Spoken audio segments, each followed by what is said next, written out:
En esta ocasión nos acercamos a un elemento fundamental para la vida. ¿Todo vale del agua? A continuación, en Todo Vale.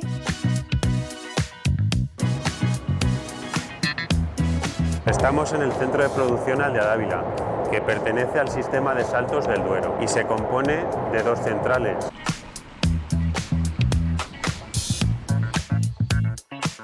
Aquaval se dedica a la gestión integral del ciclo del agua en la ciudad de Valladolid. La factura del agua, lo primero, es una factura trimestral. El mercado de la energía es un mercado muy complejo. Son las tremendas desconocidas de la casa.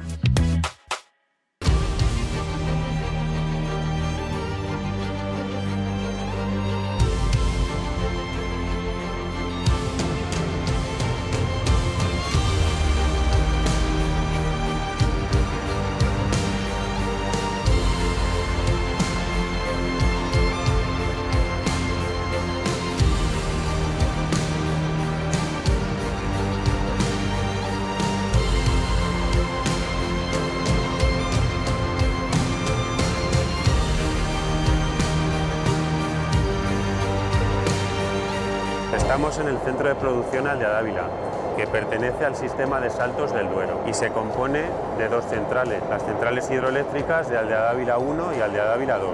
Estamos en la provincia de Salamanca, limitando con Portugal. Estamos en el tramo internacional. El río Duero, a lo largo de 100 kilómetros, hace frontera entre España y Portugal y ahí se genera un salto de 400 metros que se explotan entre los dos países. En la primera parte, los 200 primeros metros, Portugal construyó 3 presas, Miranda, Picote y Benposta, y en España se construyeron Saucelle y a continuación Aldea Dávila. La presa de Aldea Dávila, Saucelle tiene un salto de 60 metros y Aldea Dávila 140 metros que suman los 200 que le corresponden a la explotación de España.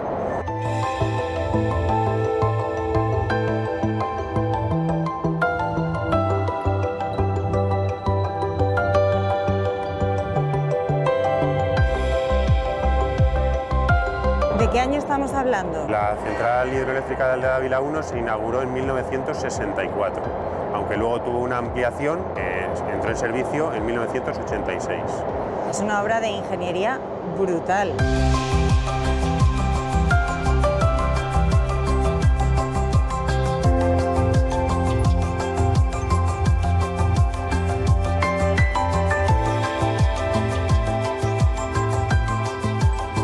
Salto de Aldea Dávila, del centro de producción, que consta de una única presa de arco gravedad, veis la forma de arco que tiene, de 139,5 metros de altura desde los cimientos a la coronación, que genera un embalse del que se alimentan dos centrales, primero Aldea Dávila 1 y, como os decía, posteriormente se amplió y se construyó la central de Aldea Dávila 2, que se puso en servicio en 1986.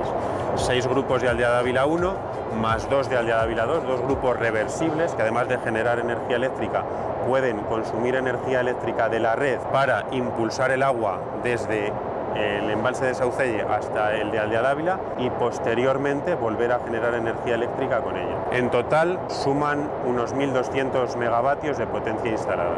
Es, de hecho, una de las mayores instalaciones hidroeléctricas de nuestro país.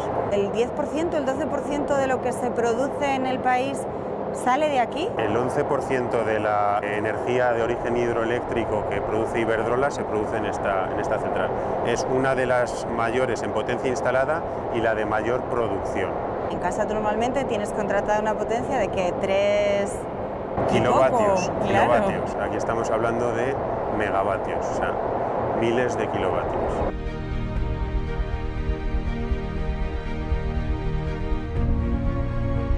Aquí es donde estamos nosotros, Sí. en realidad. Aquí tenemos una sección de la central de Aldea Dávila 1. Para ubicarnos, si os dais cuenta, hemos entrado a la instalación a través de un túnel que hemos ido recorriendo y ahora mismo estaríamos a la entrada de la caverna de central. Caverna de central que está dividida en 3 plantas, la planta de alternadores, la intermedia y la de turbinas. El agua se conduce desde el embalse, desde la zona de tomas, hasta cada una de las 6 turbinas por tuberías forzadas independientes, una tubería forzada para cada grupo. Al llegar a la turbina se entrega esa energía, se transforma en energía de rotación, se lleva al alternador y ahí se produce la energía eléctrica. Desde la caverna de central la energía se lleva a la caverna de transformadores, donde pasamos de 13 kilovoltios, que es la tensión de generación, a 220 kilovoltios, que es la tensión de transporte. Y disponemos del pozo de cables, un pozo en este caso de 320 metros de altura, por el que transcurren los 18 cables de potencia de 220 kilovoltios para llegar hasta el parque de alta tensión, desde el que se distribuye esa energía eléctrica a la red.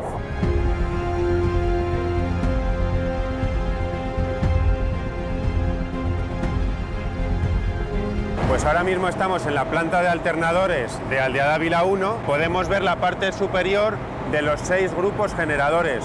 Son grupos verticales, es decir, estamos viendo la punta, se desarrollan hacia abajo hasta la planta de turbinas, que es donde se recibe el agua para generar esta energía hidroeléctrica.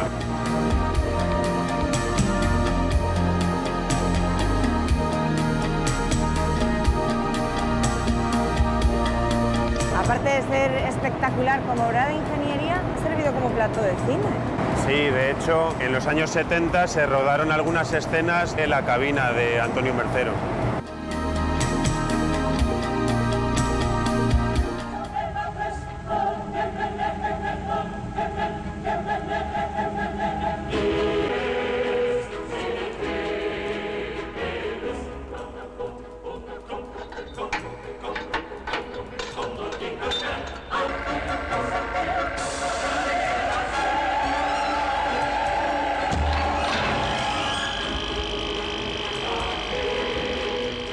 Y Doctor Cibago, ¿verdad? Doctor Cibago, sí. Terminator. Sí. Ha habido también algunos spots publicitarios, como de la diseñadora salmantina Felicampo.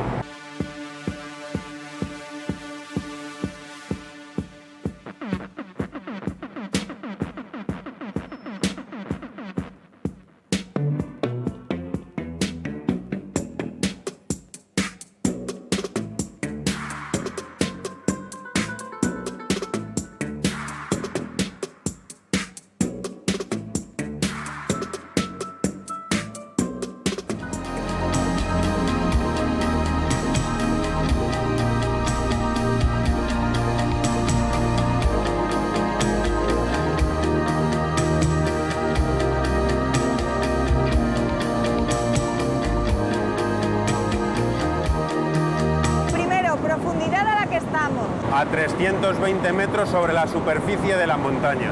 Es una de las 6 turbinas. Esta es la turbina, que es una turbina Francis vertical. Aquí en el perímetro podemos ver el distribuidor, que es el elemento con el que controlamos la potencia que da el generador. Se compone de 24 álabes directrices. Es esto rojo que vemos, ¿verdad?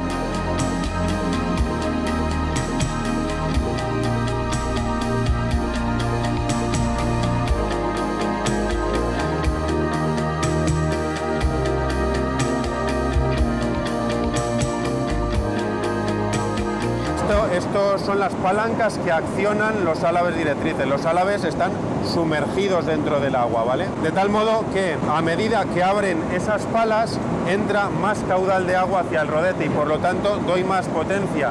Y al contrario, a medida que voy cerrando, entra menos caudal, baja la potencia hasta el punto que el cierre completo se hace con el cierre máximo de esas palas. No es necesario cerrar la compuerta, sino que cierro el distribuidor completamente e interrumpo completamente el paso de agua.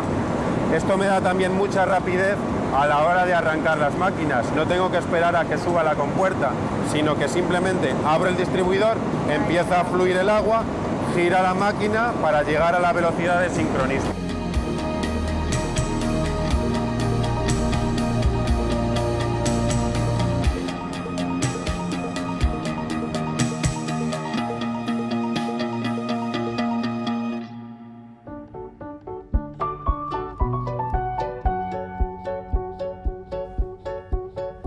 No sé ni por dónde empezar, porque es que es tanta información la que nos ofrecen, son las tremendas desconocidas de la casa. Por un lado tenemos la potencia contratada, entre otras cosas porque un alto porcentaje de hogares tienen una potencia contratada más alta de la que necesitan. ¿Cómo saber si tenemos una potencia contratada más alta? Hay dos maneras. Una podríamos decir que es más mundana y otra es mucho más exacta. Acudiendo a nuestro contador inteligente, que todos podemos acceder a nuestro contador inteligente a través de una app, una aplicación de móvil que se llama IDE, que es el nombre de nuestra distribuidora, la distribuidora que es común a todo Castilla y León. A través de IDE nosotros podemos acceder a nuestro contador inteligente. Y esto es importante porque el contador inteligente nos va a decir cuál es la potencia a la que hemos llegado máxima durante el periodo de tiempo que queramos preguntarle. Si vemos que esa potencia no llega, yo me puedo plantear que igual tengo una potencia contratada mayor de la que necesito.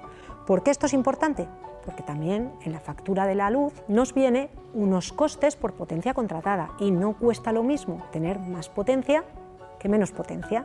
Habitualmente nos solemos mover en los hogares de Castilla y León en potencias pues en torno al 2,4, 3,4, 4,4. Importante. Sí que es cierto que tiene un pequeño coste asociado al cambio de la potencia, pero a la larga se termina amortizando. Otra manera, sin acceder al contador inteligente, sería pues, simplemente pensar cuántas veces se me ha ido la luz en este último año, porque venimos de tener unas potencias contratadas de cuando no teníamos bombillas de bajo consumo, de cuando nuestros electrodomésticos eran menos eficientes y no las hemos cambiado. Dicho esto, ya nos metemos en los temas de los tipos de factura. Y entonces tenemos dos mercados. Nos encontramos con un mercado libre y con un mercado regulado. ¿Cómo saber en qué mercado estoy?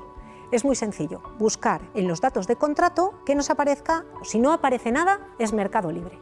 Y si aparece mercado regulado, no hay ninguna duda. Eso es lo primero. ¿Por qué? Porque estos dos mercados se rigen de manera diferente a la hora de consumir la energía. En el mercado libre, el precio es fijo. Tú pactas un precio con tu comercializadora, tanto para lo que serían los precios de potencia contratada, que también se paga, pues tantos días la potencia contratada ha sido esta, a este precio, pues es tanto dinero. Y eso hay que mirarlo, no solo hay que mirar lo que es el precio de la luz, el precio de lo que nos cuesta la energía eléctrica que vamos a consumir, sino también el precio que nos cuesta la potencia contratada que vamos a tener. En el mercado regulado, el precio viene regulado por el gobierno. La energía eléctrica no la podemos almacenar en grandes cantidades y es el gran problema, porque la energía eléctrica es una energía muy limpia. El problema es que para producir la energía eléctrica lo podemos hacer de muy diferentes maneras. Lo podemos hacer con energías renovables y energías no renovables, que son aquellas en las que cuando yo produzco la energía, digamos que he gastado el recurso.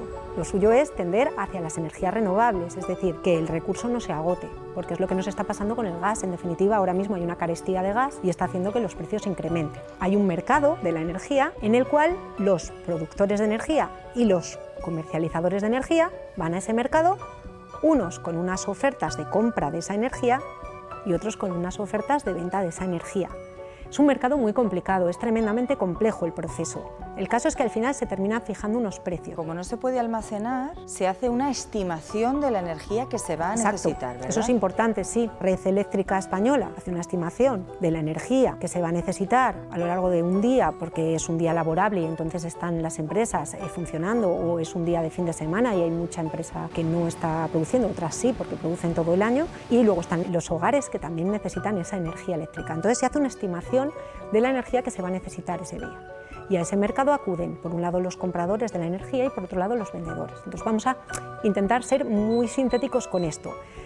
¿Qué es lo que ocurre? Pues que las productoras de energía no producen solo energía de un tipo, producen de varios. Entonces intentan ir colocando en el mercado sus energías. Claro, hay energías que no puedes apagar, como por ejemplo una central nuclear. Entonces, ¿qué pasa con la energía nuclear? Que yo la tengo que colocar en el mercado a 0 euros, si hace falta, porque me interesa que esa energía se venda. Digamos que se van ordenando los precios de la energía en función del precio que el vendedor oferta para esa energía, se van ordenando de menor a mayor, y los precios que las comercializadoras están dispuestos a comprar esa energía se ordenan de mayor precio a menor. Y ese punto en el que se cruzan las tablas nos inclinaría a pensar que es el punto del precio al que se va a comprar, aunque luego hay unos mecanismos, hay otras cosas a tener en cuenta, ya digo que esto es muy complejo, y que terminan poniendo ese precio. Bueno, se hace además a través de un algoritmo que se llama Eufemia y se establece el precio de esa energía.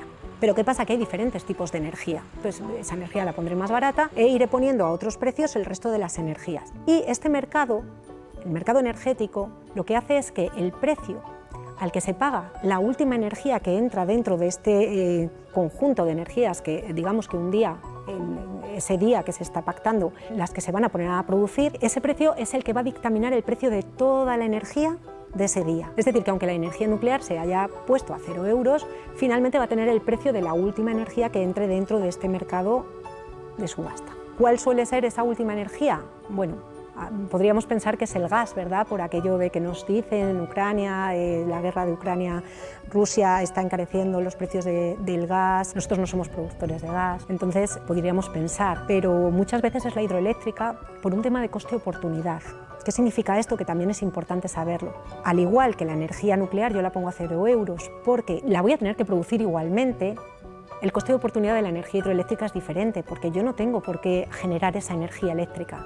No lo necesito, lo puedo hacer mañana, lo puedo hacer pasado. Entonces hay un coste de oportunidad que hace que sea la que mayor precio tenga dentro de todo este conjunto de energías. El mercado de la energía es un mercado muy complejo.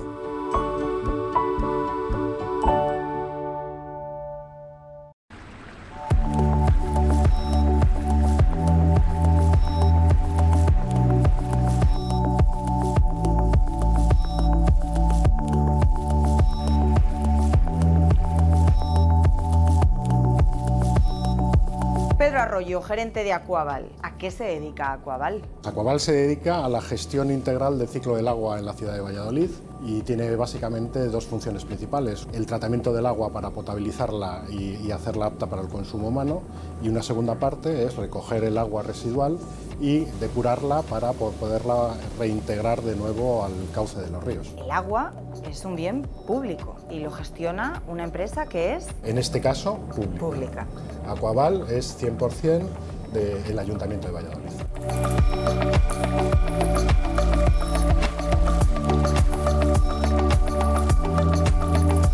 En Valladolid tenemos dos estaciones de tratamiento para potabilizar el agua. Las Heras coge agua inicialmente agua bruta en el Canal de Castilla y San Isidro coge agua bruta del Canal del Duero. Y este es el esquema que tenemos del funcionamiento general de la red de agua potable, las estaciones de tratamiento las dos. Posteriormente hay unos elementos de regulación que son los depósitos intermedios y un elemento que nosotros llamamos el anillo de mil, que es un elemento de estabilización de las presiones en toda la red secundaria. ¿Qué se consume en Valladolid de agua? Consumimos aproximadamente unos 27 hectómetros cúbicos de agua al año. ¿En hogares? Aproximadamente unos 130.000. Usuarios, unos 340, 350.000.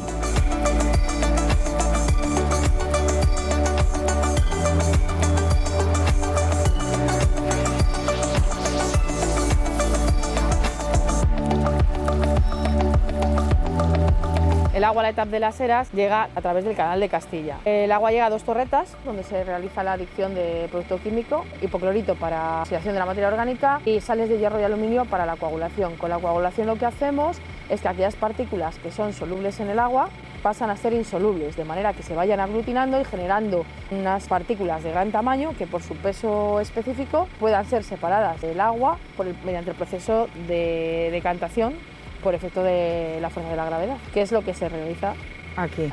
Cuando dosificamos el reactivo, veis en la parte central del decantador, donde ya se pueden ver las partículas cómo se van aglutinando, pasan por la parte inferior a la zona de las deflectoras, donde ahí se tranquiliza el agua, de manera que el agua clarificada sale por los canales superiores a la siguiente etapa, que es la filtración en arena. Las partículas, que ya tienen un peso específico, van cayendo hacia el fondo.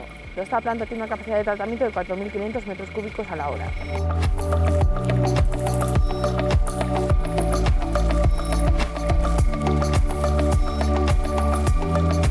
La Ahora mismo nos encontramos en la zona de filtros de arena de la parte más antigua de la planta. La potabilizadora de las Heras fue construida en 1957 para abastecer a la margen de la ciudad de Valladolid del otro lado del Pisuerga, porque la potabilizadora principal y más antigua es la ETAP de San Isidro.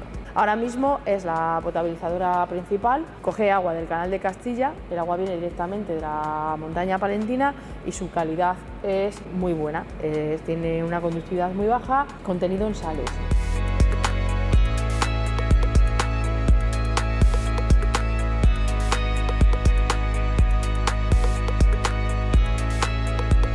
La calidad del agua, María José, que siempre se dice que el agua de Valladolid es más dura, es así. El agua de Valladolid, en base a los parámetros analíticos, se califica como agua dura. Sí que es verdad que el agua que viene del Canal de Castilla tiene un contenido en carbonato cálcico que la categoriza como blanda, y el agua que se coge del Canal del Duero, Río Duero, tiene una concentración en carbonatos cálcicos que la caracteriza como dura. La mezcla de ambas dos es una mezcla dura. La dureza del agua afecta al carácter organoléctrico del agua, no a la actitud del agua para consumo humano. Es decir, el agua es apta para consumo porque cumple la legislación vigente en los valores paramétricos que fija la legislación aplicable.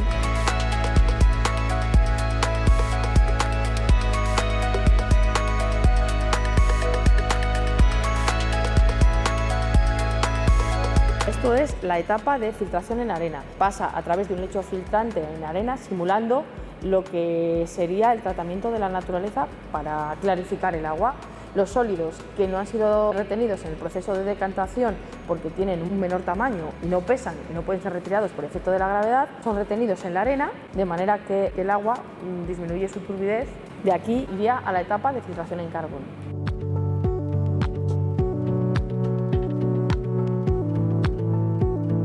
Lo que hacemos es que el agua pasa a través de un lecho filtrante de carbón vegetal, donde se van absorbiendo partículas orgánicas que permiten eliminar los malos olores, los malos sabores. Esto es como las jarras que tenemos en casa de una marca conocida que hacen ese filtrado, ¿no? Es exactamente el mismo proceso.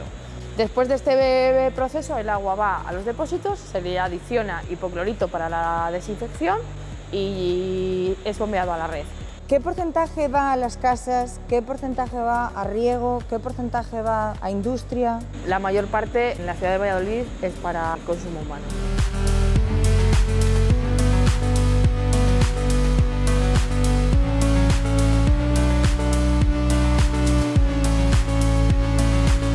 Rosa, jefe de laboratorio de Aquaval. Aquí lo que hacemos es analizar el control del agua, de 3 tipos de agua, por así decir. El agua que nos entra de los canales, para ver en qué condiciones se encuentra y qué tratamientos hay que realizar aquí dentro para que salga luego de forma óptima y cumpliendo el Real Decreto 140 de Sanidad. Luego el agua de consumo, que es el agua ya que sale a la red, y ahí analizamos tanto el agua que sale como el agua que va por las tuberías en las distintas zonas de la ciudad y de los diferentes depósitos que tenemos distribuidos también por la ciudad. Y además luego hacemos control de grifo del usuario. 3 tipos de grifos: el grifo de consumidor privado en domicilios particulares, de pública concurrencia, como son centros comerciales, gimnasios, polideportivos, cafeterías, y luego los públicos, hospitales, colegios, institutos, centros cívicos, hogares de ancianos. Luego hacemos el control de vertidos industriales. La industria tira a la red del alcantarillado su agua residual, entonces controlamos que eso esté en condiciones que nuestra EDAR luego lo pueda recoger. Y en las aguas residuales. A grosso modo lo que hacemos. La calidad del agua del grifo, que la mejor. Yo siempre digo lo mismo.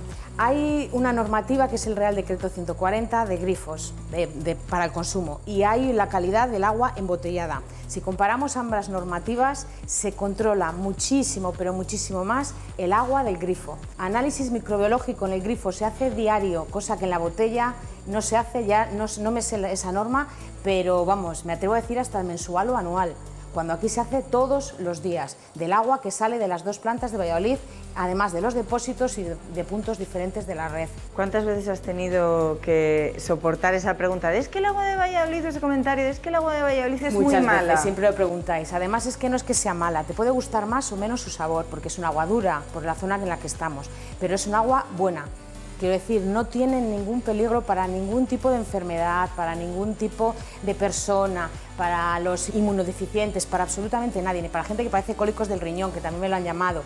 Llaman muchas veces para decir, ¿cómo pongo en lavavajillas agua es dura? Si es una agua dura, te puede gustar más o menos el sabor, pero es un agua segura. Eso es segurísimo.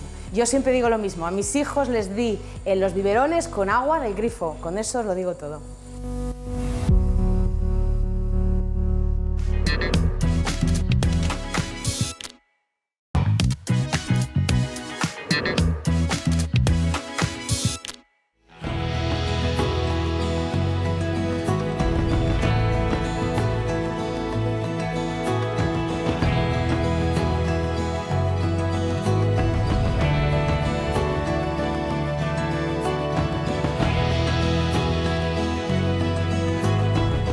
Esta es Aldea Dávila 2, Efectivamente. ¿verdad?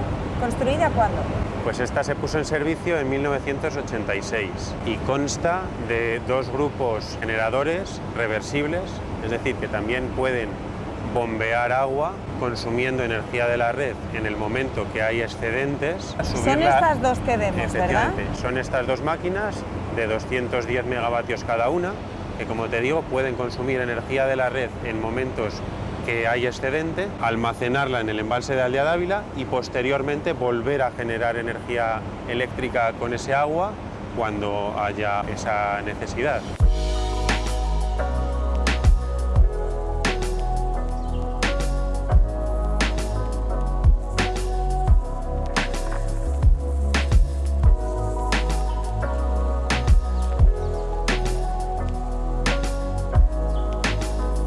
Tiene otra estética. Sí, aparte de la parte funcional, bueno, pues hay ciertos detalles como este panel de acero Corten, el mosaico de acceso al ascensor, estos arcos, el techo de cobre para conducir las posibles filtraciones de agua hacia los laterales. Porque hablabas de la funcionalidad, esta bóveda tiene un porqué. Efectivamente, dado que estamos a 170 metros por debajo del nivel del embalse, podría darse el caso de que hubiera filtraciones y que cayeran, pues, por ejemplo, encima de estos grupos generadores de alta tensión.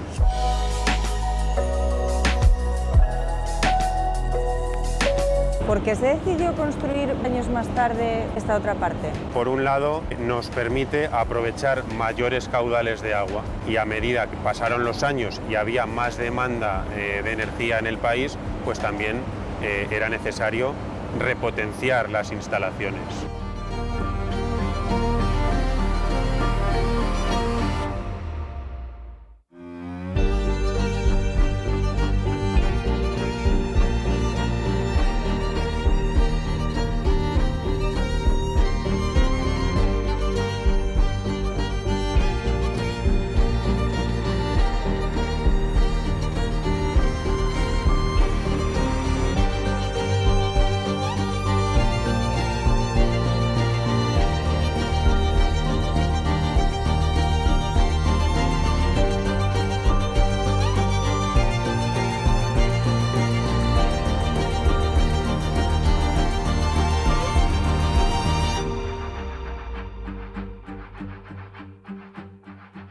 Clodo, esto es la coronación de la presa de Aldea Dávila. Efectivamente. Aquí es donde se retiene el agua, se genera el embalse, de tal modo que podemos abastecer a los grupos generadores. A la izquierda, ¿qué tenemos? A la izquierda tenemos el embalse de Aldea Dávila. En concreto ahora mismo estamos en Portugal, porque como te decía antes, este aprovechamiento está en el tramo internacional del río Duero. La margen derecha es la margen portuguesa, ¿vale? Y la propia presa, el centro de la presa, hace frontera entre España y Portugal.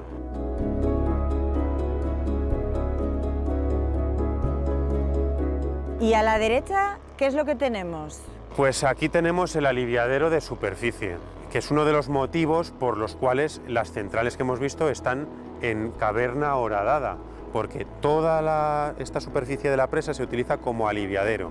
El aliviadero es el elemento que se utiliza para evacuar el agua cuando hay avenidas superiores a la capacidad de turbinación. En nuestro caso podemos turbinar hasta 1000 metros cúbicos de agua por segundo.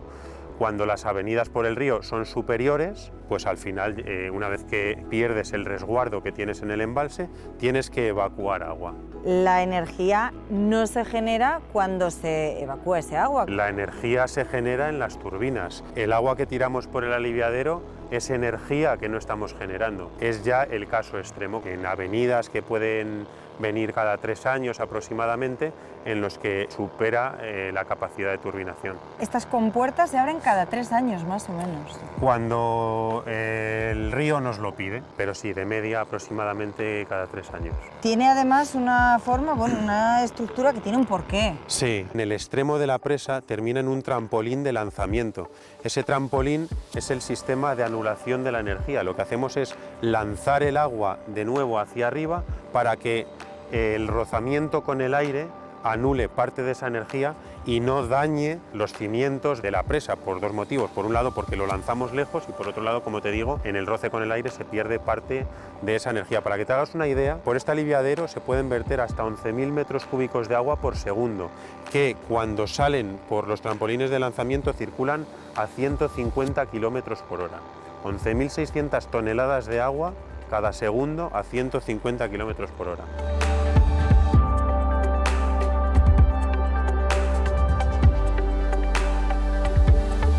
Se habla mucho de sequía. ¿Qué ocurre? Sí, en Aldea de Ávila. Estamos teniendo unos últimos años secos, los caudales son menores. Aquí dentro del sistema de Saltos del Duero, al haber 2 grandes embalses de acumulación, que son Almendra, con una capacidad de 2.500 hectómetros cúbicos, y Ricoballo, de 1.100 hectómetros cúbicos, pues bueno, hay un cierto volumen de agua acumulado que permite hasta cierto punto seguir generando a pesar de que vayas arrastrando una sequía.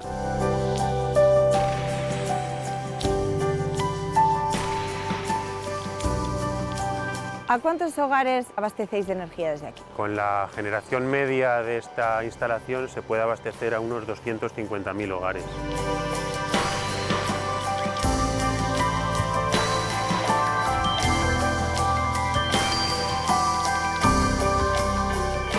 Energía hidroeléctrica. Efectivamente, utilizamos la energía del agua para generar energía eléctrica.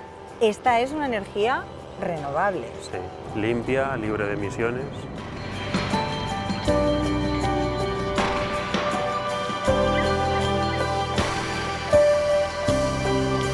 ¿Cuál es el futuro que tenéis en Aldea de Ávila? El objetivo, todos utilizamos la energía eléctrica, hay diversas tecnologías y una de ellas pues, es aprovechar este recurso, que además tiene otra peculiaridad de este tipo de instalaciones, que es la regulación, el podernos adaptar la energía generada en cada instante a la que se está consumiendo en cada instante, dado que hay otras tecnologías que no podemos controlar. Nuclear, térmicas, funcionan en base, dan una potencia fija, o la eólica y la fotovoltaica, que se producen cuando hay viento o cuando hay sol. Sin embargo, la hidroeléctrica se puede generar a demanda, cuando estamos demandando más desde nuestros hogares o la industria, se necesita generar más. Por eso, el agua embalsada se puede utilizar en ese instante para generar la energía que se necesita en ese instante. Y recordamos que no es a través de soltar el agua. No, el agua que soltamos es energía que no podemos generar, tristemente. ¿Todo vale del agua en Aldea de Ávila? Para nosotros todo vale. Pues muchas gracias.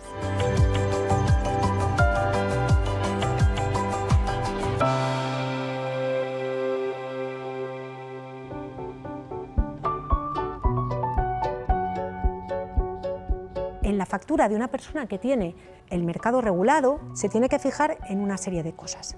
Por un lado, tenemos la facturación por la potencia contratada. Ahí tenemos también incluidos los importes por los peajes de transporte y por la distribución de esa potencia. Tenemos 2 periodos, punta y valle. Tenemos 2 posibilidades de tener potencia contratada, incluso podemos tener potencias contratadas diferentes para el periodo punta y para el periodo valle. Digamos que en el mercado regulado es ideal para personas que dicen, bueno, pues yo prefiero buscar el precio más barato y me adecuo yo a ese precio.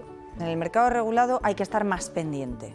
Hay que estar más pendiente. Si no estás sí. dispuesto a estar más pendiente, quizá esta tarifa no sea para ti. Quizás puedes plantearte en un mercado libre tener un precio fijo de la electricidad. Entonces, ¿qué es lo que ocurre en el mercado libre? Pues que la comercializadora te va a ofrecer un precio. Ofrecer un precio por la energía que consumes y un precio por la potencia contratada. Entonces ahí te va a fijar unos precios. Claro, ahí pueden aplicar descuentos, pueden aplicar promociones, pero siempre, tanto en el mercado regulado como en el mercado libre, hay que tener en cuenta que va a haber una parte de la factura al margen de comercialización, es decir, ese pequeño margen, ese margen que se lleva a la comercializadora. Y eso va a pasar en el regulado y en el libre. La diferencia es que en el regulado viene sujeto por el BOE, viene sujeto por el gobierno, mientras que en el libre ese margen pueden jugar con él. Eso les permite hacer ofertas en un determinado momento, pero también les permite tener más margen si quieren, es decir, ahí hay que tener cuidado. Entonces, sí, en el mercado regulado nos tenemos que fijar en las horas, en el mercado libre nos tenemos que fijar en los conceptos que se nos facturan.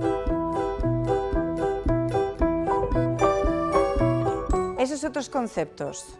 Hay unos servicios de mantenimiento que en el mercado libre te pueden cobrar, cosa que en el regulado los servicios de mantenimiento son los que se fijen. El tope al gas, el famoso tope al gas, te lo van a cobrar en el mercado regulado seguro desde que se implantó, y en el mercado libre en el momento en que transcurra un año desde que firmaste el contrato, si ese contrato se firmó con anterioridad a la publicación de ese decreto, que juraría que fue en junio de 2022. ¿Para qué sirve el tope del gas y por qué se aplica a la factura de la luz? El tope del gas es un mecanismo que se ha establecido para limitar el precio del gas que se utiliza para la producción de electricidad. Eso hace que el precio del gas no pueda incrementarse en exceso, pero por otro lado repercute en la factura del consumidor porque hay unas pérdidas por la producción de ese gas que no puede ser vendido al precio que, vamos a decir, fuera el real. Se establece un mecanismo de tope al gas que repercute en el consumidor. En el mercado regulado lo que ocurre es que el tope al gas ya está incluido en el precio, es decir, esos precios que fijan durante 24 horas para un día y que tú puedes consultar.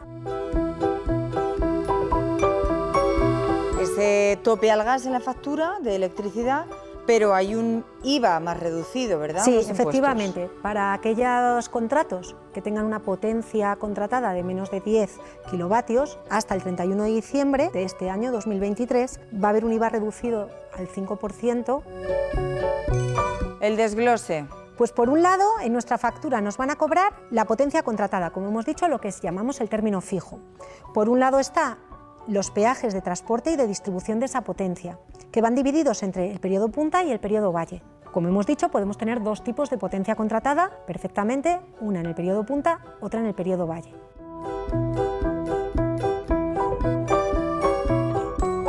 Hay otros conceptos en las facturas que son el alquiler de equipos, que eso Exacto. se refiere a ¿qué? A los contadores. A los contadores inteligentes, pues el alquiler de esos contadores, los costes que supone llevar la energía, el mantenimiento de toda esa red eléctrica, lo que se llaman los cargos de energía.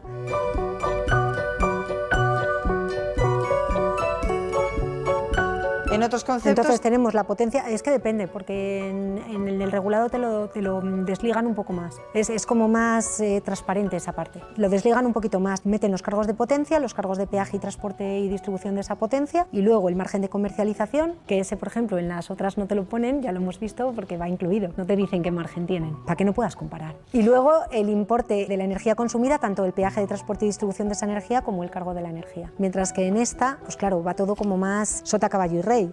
La energía, la potencia y los varios. A mayores del tope del gas también aparece financiación, cargo fijo, bono social. ¿Qué es eso? El bono social, digamos que hay personas que tienen dificultades llegar a poder pagar sus facturas y hay un bono social que les permite, bueno, pues tener unos precios más ventajosos. Pero entonces, que lo pagamos entre todos. Sí. Los códigos QR que aparecen en las facturas, ¿a qué corresponden? Los códigos QR. Hay un código QR que tiene que estar en todas las facturas.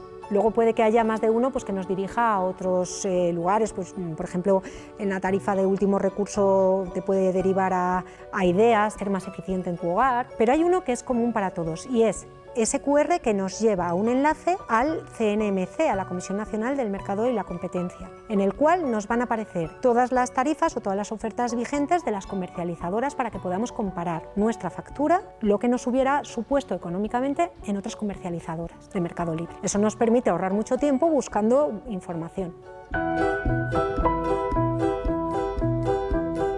Ese gráfico que explica la procedencia de esas energías, que puede ser hidroeléctrica, eólica, o sea, renovables, no renovables, carbón, ¿no? Efectivamente, todo esto para explicar la información sobre nuestra electricidad. Es decir, en función también de la comercializadora que elijamos, ella compra un tipo de energía u otro. O sea, nosotros también como consumidores podemos elegir, por ejemplo, comprar energía solamente renovable, que está al final de la factura generalmente y que nos habla del origen de la electricidad, que al igual que los electrodomésticos, tenemos unos colores que van de verde a rojo, las letras de la A a la G, y nos informa de si nuestra electricidad está medioambientalmente más sostenible o menos sostenible.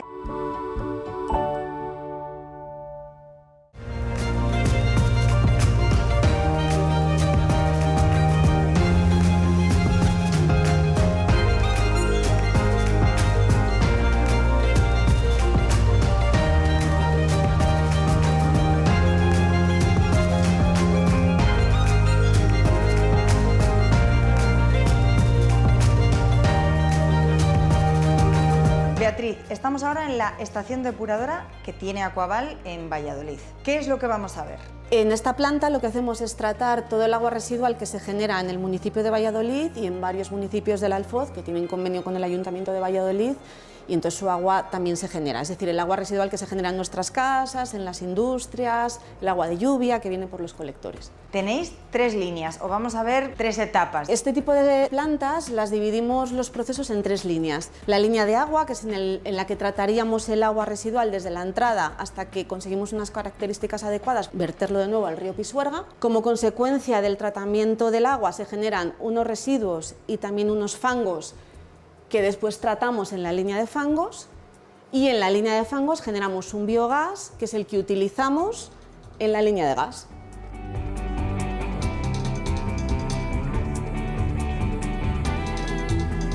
Esto que estáis viendo es el agua bruta, el agua residual tal cual se genera y se recoge en los colectores y llega hasta aquí. Desde aquí ya se distribuiría a la línea de agua para poder tratarla. Es un recurso natural que hemos captado para utilizarlo. Entonces tenemos que tratarlo para limpiarlo y poder devolverlo al río con los parámetros que nos marca la legislación y nuestra autorización de vertido, para no contaminar el río.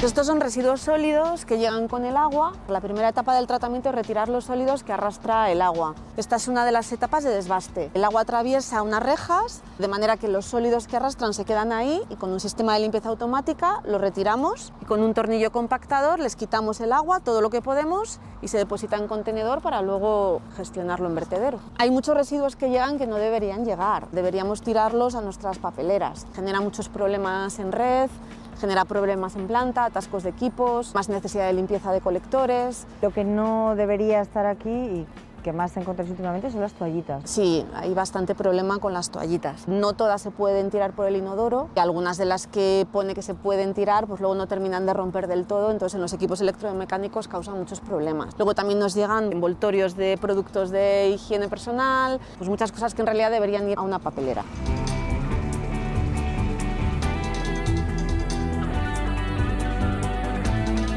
¿El tanque de tormentas qué es? El tanque de tormentas es donde almacenamos el primer golpe de agua, el primer volumen de agua que se genera en una lluvia. El primer arrastre cuando llueve es el que trae más suciedad. ¿Y esa espuma que estamos viendo no es que sea jabón o detergente? No, el agua que estáis viendo es el de la lluvia de ayer, lo estamos incorporando a proceso poco a poco, y de estar agitado genera un poquito de espuma blanca pues porque contiene materia orgánica y nitrógeno, por eso tenemos que tratarlo. El tratamiento es la primera etapa de la línea de agua, donde eliminamos sólidos que arrastra el agua, arenas y grasas en esta etapa, y ya pasaríamos a la decantación primaria.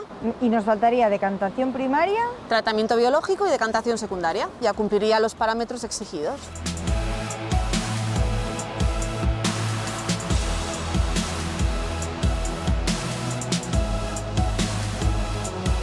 Una vez que hemos pretratado el agua y le hemos eliminado los sólidos, las partículas en suspensión que trae, que generan el fango primario, el primer fango que tratamos en la línea de fangos, lo que nos queda es contaminación disuelta, que la eliminamos en el tratamiento biológico, que son todas esas balsas que veis ahí delante. Ahí hay unas bacterias que utilizan la materia orgánica y los nutrientes que están en el agua para formar más fango. Es decir, la contaminación que está en un sitio, digamos, la quitamos para transformarla en más bacterias. De manera que el agua, una vez que lo separamos de esas bacterias, en la decantación secundaria, sí, las balsas circulares que veis al final. Son los decantadores secundarios, la última etapa del tratamiento de agua.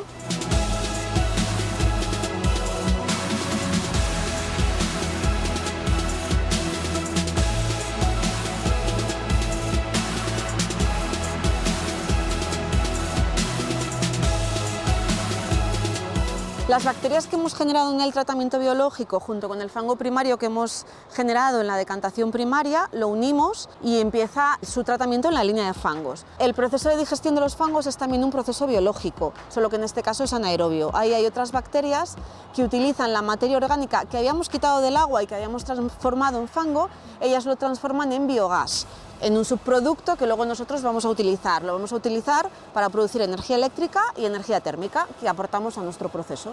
Es donde almacenamos el biogás. Complejo todo, con lo fácil que parece cuando estás en casa. Parece que el agua nos llega limpia así por arte de magia y que los ríos se mantienen limpios también por arte de magia, pero bueno, claro, hay mucho trabajo detrás. Sí, sí.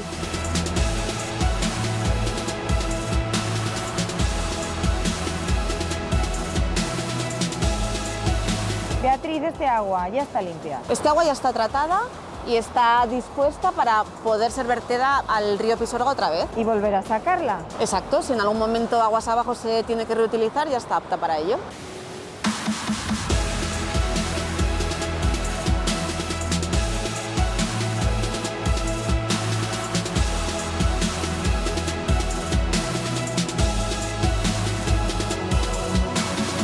Para Aquaval, del agua todo vale.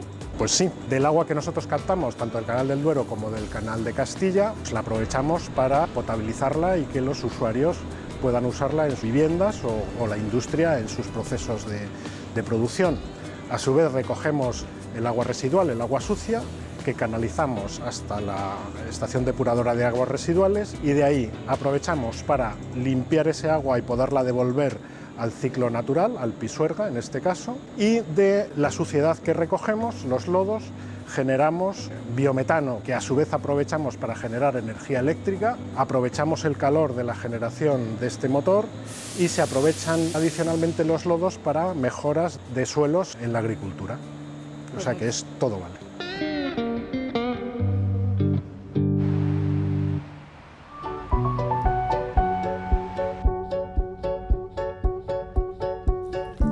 Carmen, la factura del agua. La factura que tenemos delante es una factura trimestral. Dentro de estos 3 meses de consumo nos vamos a dar cuenta rápido lo siguiente. El agua se va poniendo un precio a ese consumo, a ese alcantarillado y a esa depuración por tramos. Hay un precio para los primeros 15 metros cúbicos, otro precio para los siguientes 12 metros cúbicos, otro precio para el siguiente bloque de metros cúbicos. En este caso hay 28 metros cúbicos de consumo, los primeros 15 van en el bloque 1 a un precio que es 0,27, los del bloque 2 son 12 metros cúbicos y fíjate el precio 0,50 solo por el consumo, y en el bloque 3 estamos ascendiendo ya a una cantidad de 0,55, se nos ha duplicado el precio con respecto al primer bloque. Aparte del coste de consumo que se va incrementando, también se va incrementando por lógica el coste de alcantarillado y la depuración del agua también, solo que en este caso hay 2 bloques, el de los primeros 15 metros cúbicos y el de los restantes 13 metros cúbicos en este caso. Es un mecanismo para favorecer que seamos un poco más eficientes. ¿Y es posible vivir con 15 metros cúbicos para 3 meses?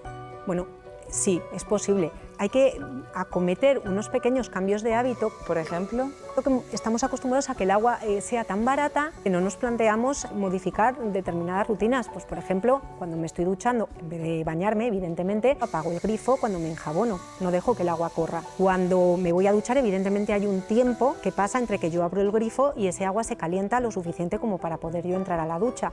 Bueno, ese agua nos puede servir para regar plantas, almacenar al lado del inodoro y poder utilizar ese agua agua para evitar descargas de agua. Se puede meter una botella dentro de lo que es la cisterna del inodoro. Está comprobado que las descargas de los inodoros descargan más agua de la que realmente se necesita. Electrodomésticos eficientes con el consumo del agua o por programas que sean más eficientes. Lavarnos los dientes y no dejar el agua corriendo. Por supuesto, esa es otra. Carmen, gracias. Gracias a vosotros.